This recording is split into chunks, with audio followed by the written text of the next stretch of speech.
జుమ్మా నమాజ్ గురించి నిజమైన కథ చాలా ప్రాముఖ్యత కలిగినది. జుమ్మా నమాజ్ అనేది ముస్లింల కోసం శుక్రవారం నాడు ప్రత్యేకంగా నిర్వహించబడే ప్రార్థన.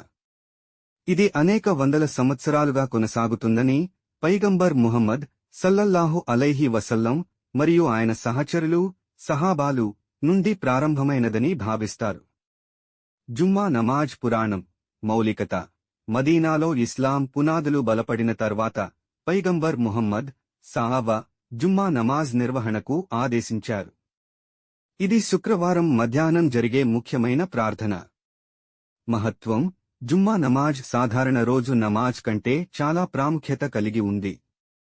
ఈ నమాజ్ రోజున ముస్లింలు ఒకే స్థలంలో సమూహంగా చేరి ఐక్యతను ప్రదర్శిస్తారు.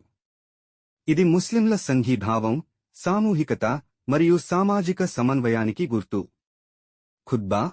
జుమ్మా నమాజ్ ముందు ఇమాం నుంచి ఖుత్బా ప్రవచనం ఇవ్వబడుతుంది.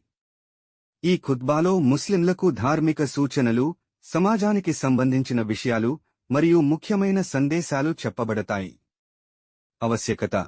జుమ్మా నమాజ్ అన్ని ముస్లింలు పాల్గొనవలసినందున ఇది వారికి ఖచ్చితమైన విధిగా ఉంది.